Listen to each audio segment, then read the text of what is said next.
มานห้องมื้อนี้ถืออยู่4-5 โต๊ะนี่โอ้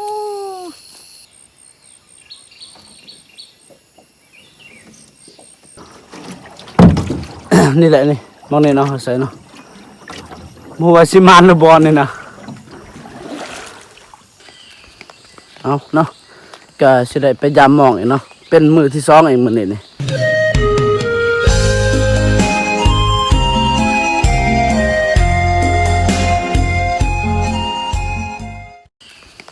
เอาเนาะก็สิได้ไปยามหมองอีกเนาะเป็นมื้อที่2อีกมื้อนี้นี่นี่เพื่อบ่นี้จนบ่มีน้ำน่ะโอ้สิได้อยู่เหือเลยบัดนี้เอากลับสบายดีเด้อพ่อแม่พี่น้องเบิดสุขุสุขคนเนาะบ่ว่าพ่อแม่พี่น้องฝั่งลาวและพ่อแม่พี่น้องฝั่งไทยและต่างประเทศเนาะยินดีต้อนรับเข้าสู่ช่องบ่าวซีชนบทลาวเช่นเก่าเช่นเคยพี่น้องเนาะมื้อนี้เป็นมื้อที่2สิได้ไปยามหมองอีกพี่น้องเนาะเฮาอันนี้หมองเฮาใส่เลี้ยงวันนี้เนาะพอดีได้6ด่างเนาะยืมหมองเขาเจ้านะ4ด่างหมองอันนี้บ่าวซีกับนาบ่าวเซก็2ด่างเนาะสิอันนี้สิมายามมื้อเช้านี่แหละบ่ว่าสิมาหรือบ่นี่พี่น้อยให้หาน้ำนี่มันบกนี่ เฮาไปอันนี้ไปใส่หม้องอยู่หน้าอุโมงค์พี่น้อยเนาะนี่สิได้อันนี้สิได้ขี่เรือพายเรือพุ่นแล้วอันนี้เฮาใส่ภาคนี่เนาะนี่ภาคเบื้องนี่พี่น้อยนี่เฮาใส่ภาคเบื้องนี่เนาะเพราะว่าอันนั้นมือก้อนหันบาซีกับนาบาเซกาใส่ผักเบื้องนั้นเนาะมันอันนี้ถือบ่หลายหาอันนี้หาเปลี่ยนไปใส่เบื้องนี้อีกบ่ว่าสิมานหรือบ่เนาะไปเดี๋ยวอันนี้พี่น้อยเดี๋ยวเฮา ไปติดตามไปหาไปชมไปเบิ่งน้ำกันเนาะพี่น้อยมาลุ้นมาเบิ่งน้ำกันมื้อนี้ว่าสิมานหรือบ่นี่นะเอาพี่น้องเนาะเดี๋ยวกะอันนี้กะสิได้อันนี้ไปเหื่อยเลยโอ้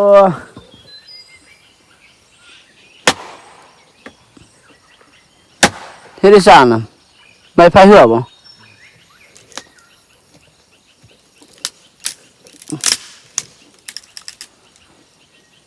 โอ้น้ำคมบกเนาะเมื่อคืนนี่ยังอันนี้มองนี่ยังมีได้น้ำนี่มองเฮาใส่เหื่อนี่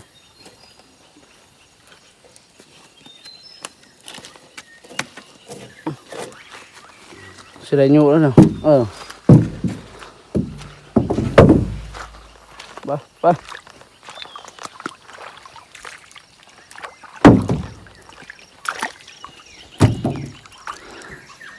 โอ้โห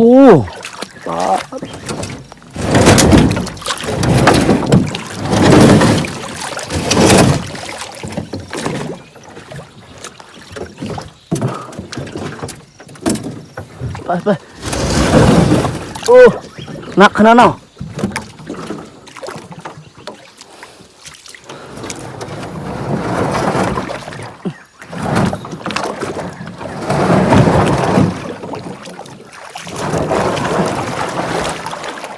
ไม่หยุด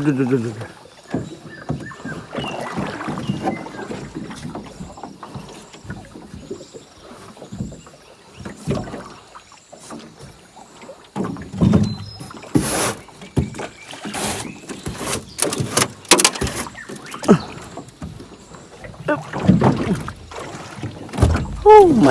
ไม่พายเรือเห่าเลย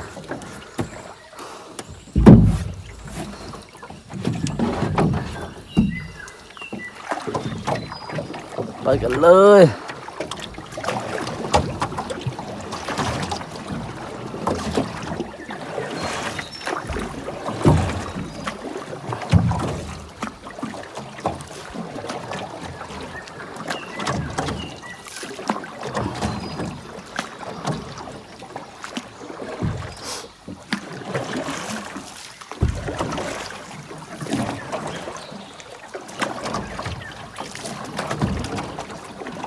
นี่เนาะผักยุบเบื้องนี่เขาใส่วันนี่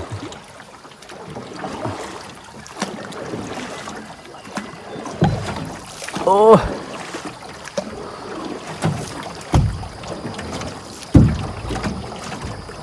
วันนี่ก็มาใส่แต่อันนี้ มาแต่เฮ็ดเวียกก็เลย ได้ไปใส่หม่องตอนอันนี้ค่ำๆเนาะโอ้น้ำมันไหลแต่อันนี้พุ่น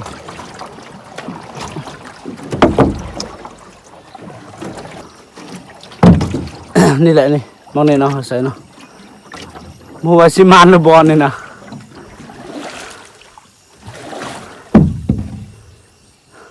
ใส่ถึกอยู่บ่แม่ได้สั่งตีกันบ่วะ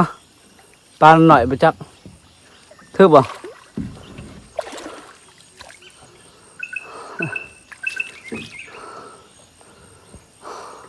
บ่บ่โถ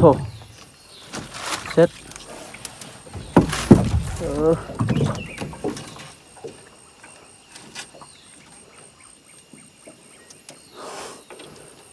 คือเป็นตุป่าเนาะเขาใส่บันลักโพดเนาะโอ้ยบ่ถือดอกนี่ชิบหายมันเลิกโพดเนาะ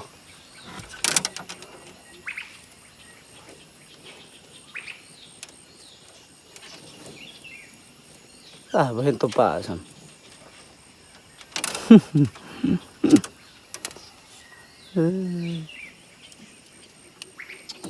cóอีกล่ะ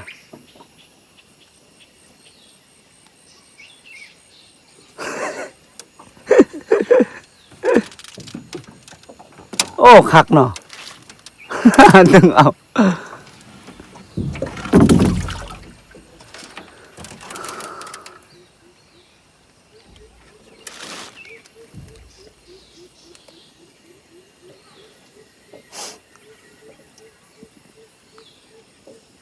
ใส่บอลเลิกโพดเนาะ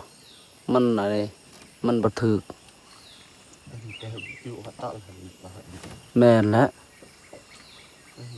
มองเจ้าเฮงหายเนาะ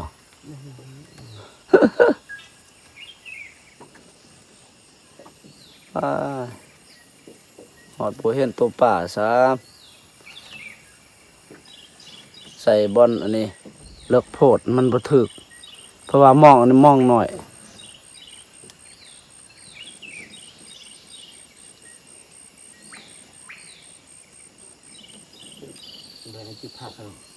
ผู้ใดบ่นะเพิ่นบอกอันนั้นเฮาเอาอันนี้เข้าเลย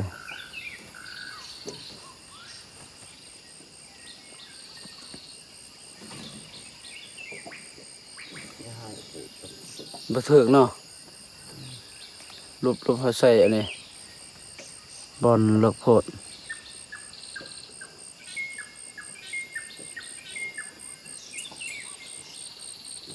แกะมือเดินเปียกแมน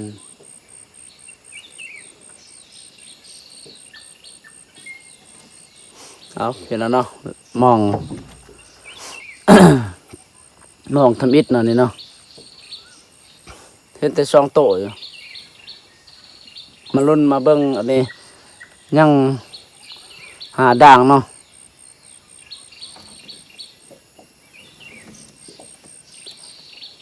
อันเดบอนอันนี้บอนบ่แม่นป่าบ่นะถึกบ่น่ะเนาะบอนเลิกน้ำเลิกในที่มันบ่ถึกนี่โอ้ยลบเขาใส่มันอันนี้บอนน้ำเลิกโพดนะ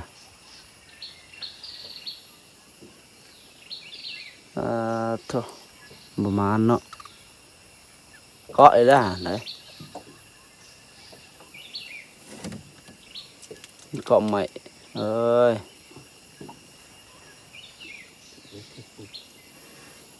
รูปเนาะเดี๋ยวกันเปลี่ยนแน่นนะโอ้มันแตกขี้เหอะขนาดมาลุ้นมาเบิ่งอันนี้มองด่างที่สองเนาะด่างที่หนึ่งได้ดู6 ตัว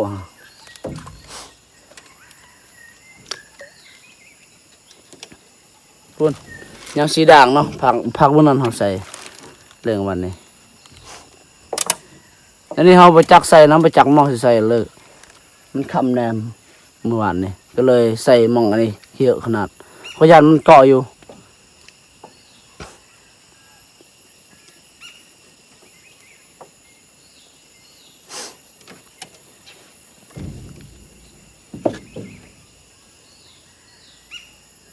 มองนี่กูง่ายบ่คือมองข่อยกูยากขนาด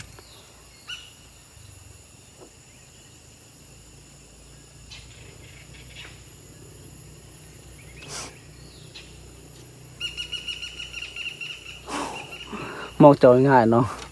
ไปใช่มองอันนี้นี่บอลไหนบอลน้ำมันเลิกนี่เลิกที่สุดอยู่นี่นี่ใส่ได้จักโตเลย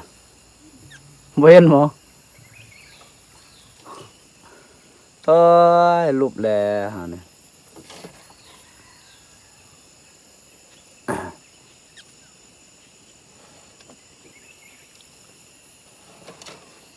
ก็อีกแล้ว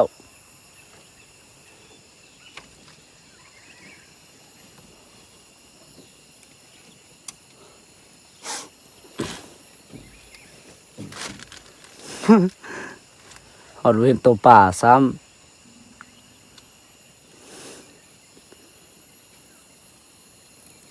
เสร็จจิบหายก็อีกแล้วก็บ่เฮ้ย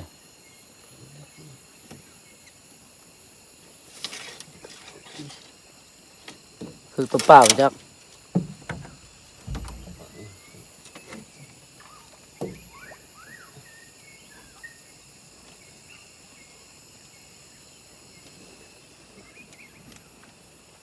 โอ้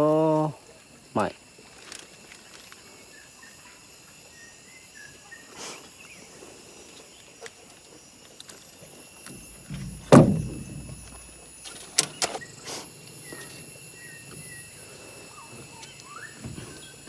มันเกาะแล้วมันเกาะคอนไหม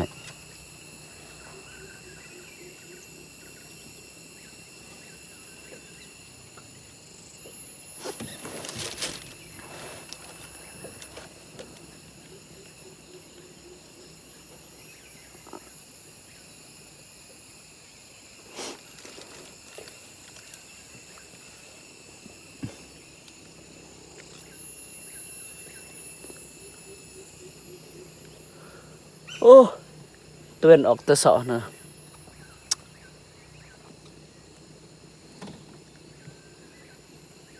นี่คือกันไหนคนไปใส่หมองเนาะเด้ไม่ยามหมองภาคพื้นนั่นงามกว่าเนาะ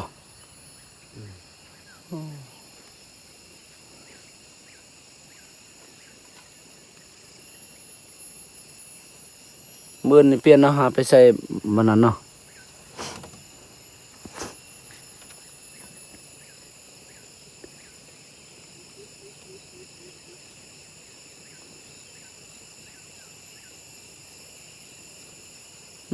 ผมเป็นตัวป่าบ่นะโอ้ตัวป่าตัวใหญ่เด้ใส่บอลในบอลเลิกนี่มันบ่ค่อยถือเด้อนี่เกาะอีกแล้ว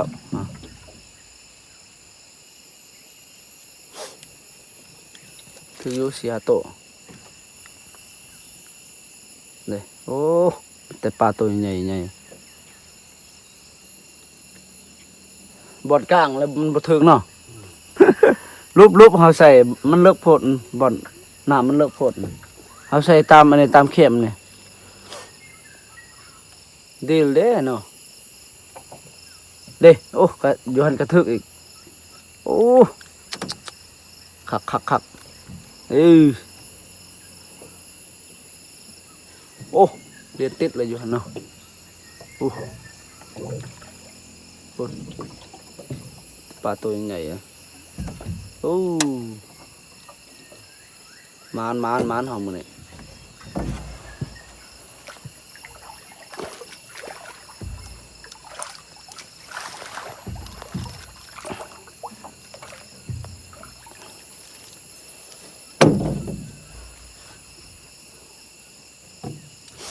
นี่อู้ านอยู่โอ้ปลาตัวใหญ่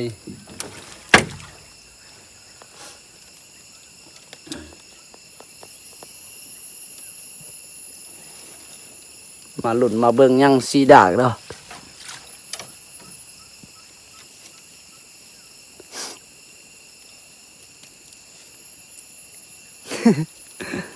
ไปมาหลุดมาเบิ่งยังสีดังเลยจะขายมองเก่าเขาใส่มองอันนั้นเฮงหามองขาดเนาะ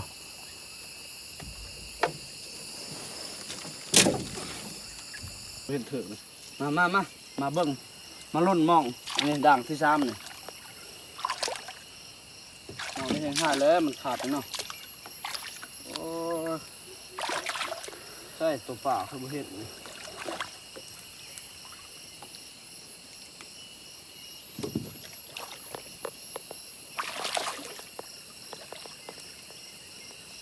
โอ้ถึงเลยตัวนึง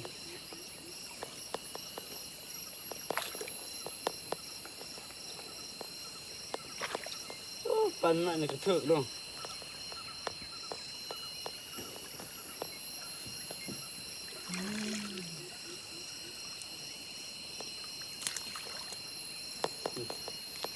ถึงเลยตัวหนึ่งนี่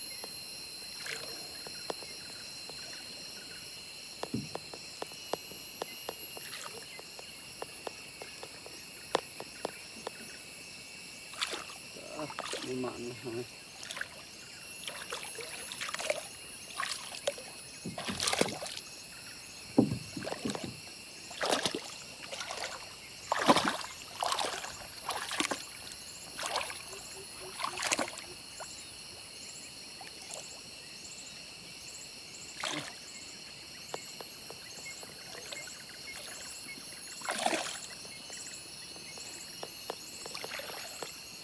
ปลาเต่ามันจะทึกเนาะ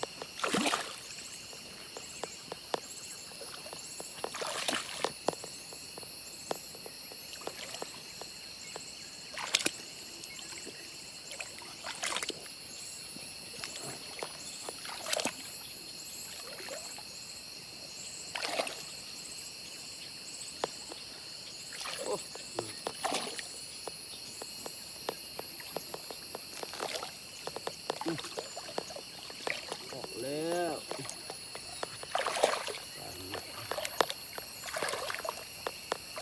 เจ้าละปลานิ่นอันนี้ดูปลานิ่นคำขืน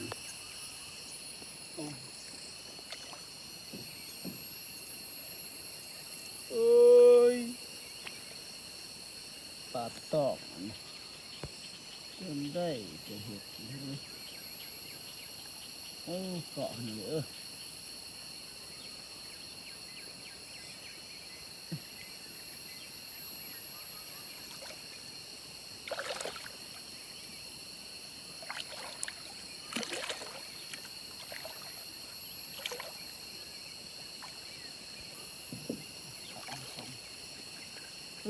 ยประมาณหอม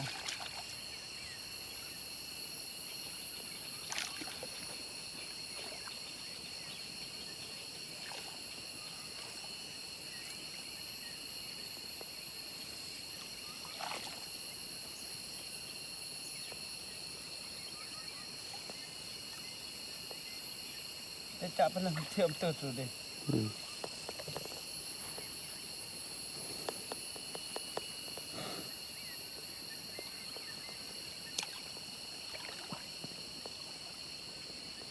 ปึกไม่นับนะแบบตะพังเลยบ้านบุ้งเดินตัวน่าดองตาหงเดินเห็ดลูกปนนิ่นเนาะ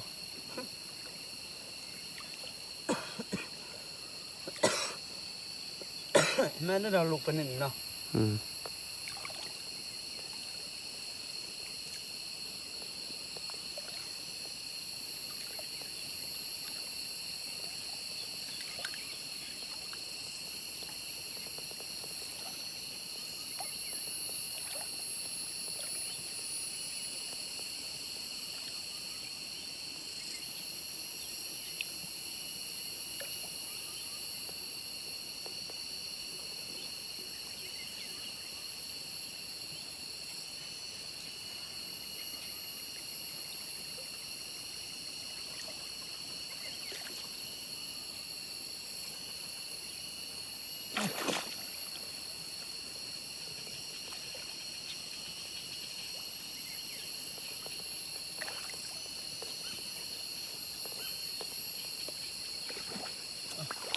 รอด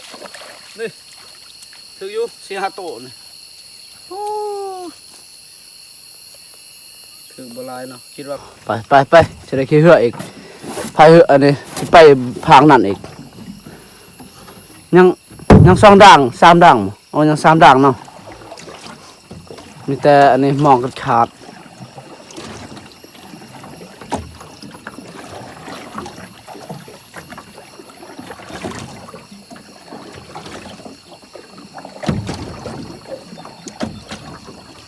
โอ้พังนี่ก็งามคือกันนี่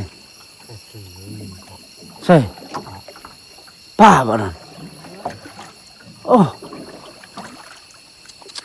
ปลาตัวใหญ่เนาะ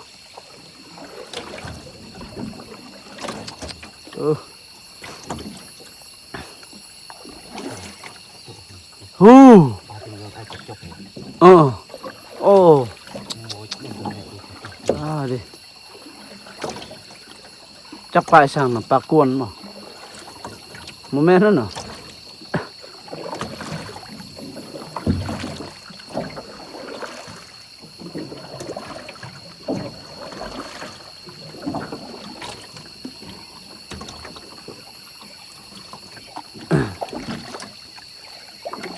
เดียวไปแปะกวนอืมดิ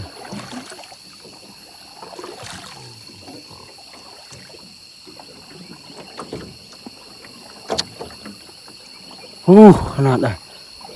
โอ้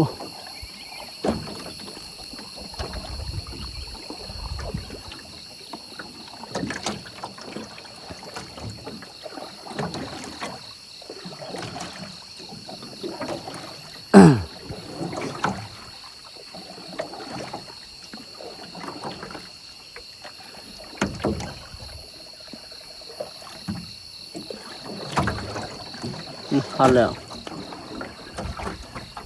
มันลุ้นมาบอกโอ้นี่ไงเป็นจะได้นี่เอาเลยอะไรอย่างมา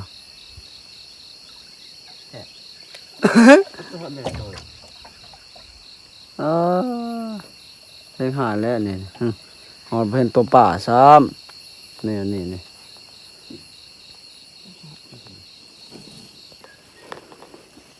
ไปเนาะเฉลยไปเบิ่งดังที่หาดนี่เพราะว่าดังที่อันนี้ที่ซีนี่บาซิกาได้กู้แล้วเนาะถึกอยู่3-4 โตนี่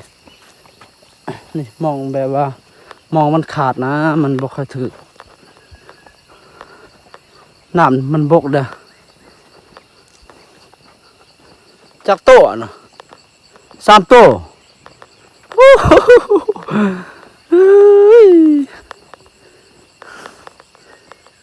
มาเบิ่งอันนี้มองสุดท้ายเนาะบ่จักมองใส่นะเลยบ่ถึกเนาะโอ้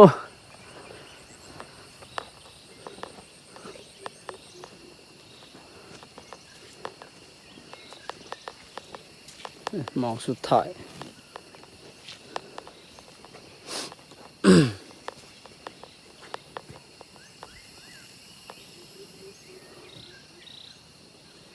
เอามาบุจับกล่องนะ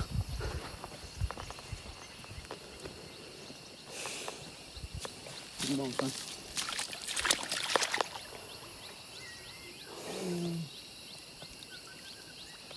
มองติดจุดเด็ดช่องมันตาสลับเนาะ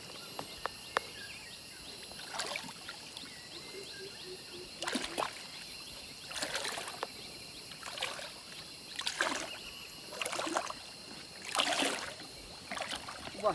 เกาะอีกแล้ว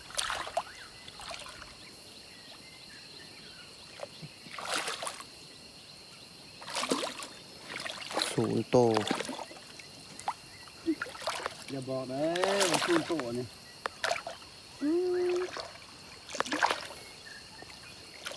ตัวทั้ง2 โตก็นี่ตัว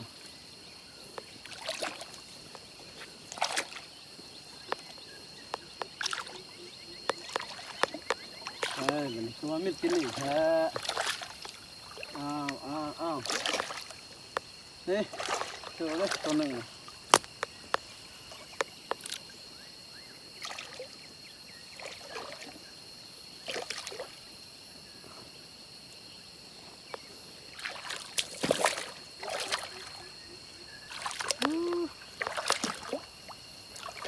ดักชอบแค่นางไอ้เกลียบดิ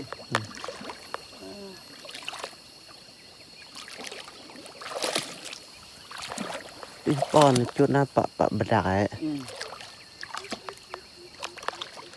ดักไอ้เห็ดเขาตั้งให้มากเลยอีกนั่นเดินให้ต้องห้องมั่งไงแต่เอิมเฮ้ยไอ้พวกเห็ดตัวบรันเดือนต้นไป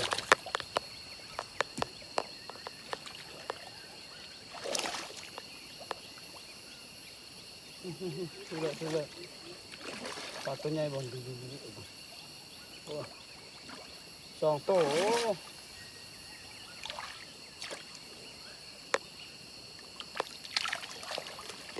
เจ็ดเอกเจ็ดเอกเด็ก เดินมาแล้ว เจ็ดเอก มา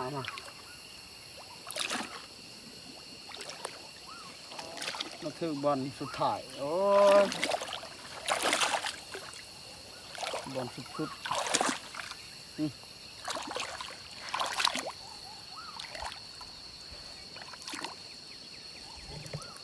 โอ้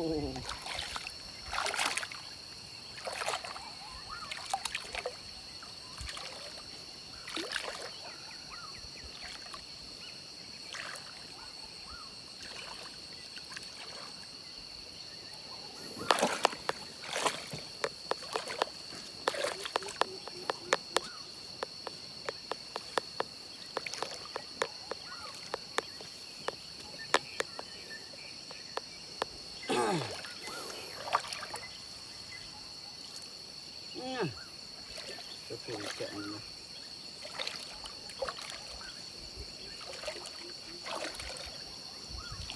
โอ้เจ้าไว้ให้มันบอลดักเลย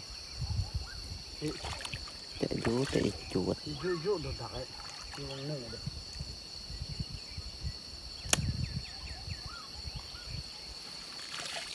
นี่มัน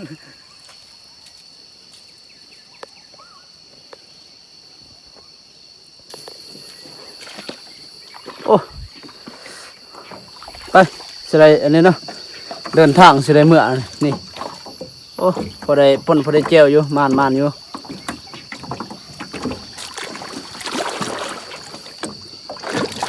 สูบ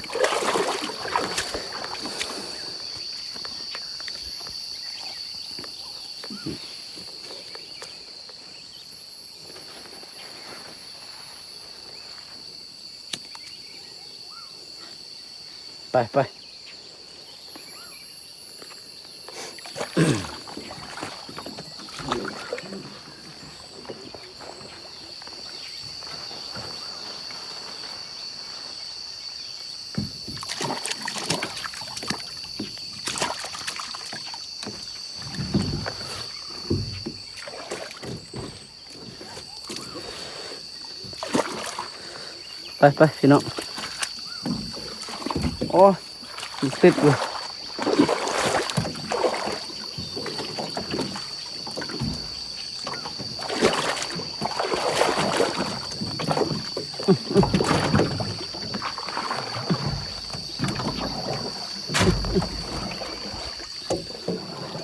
หมดแล้วสิได้กลับไปทางบนแล้ว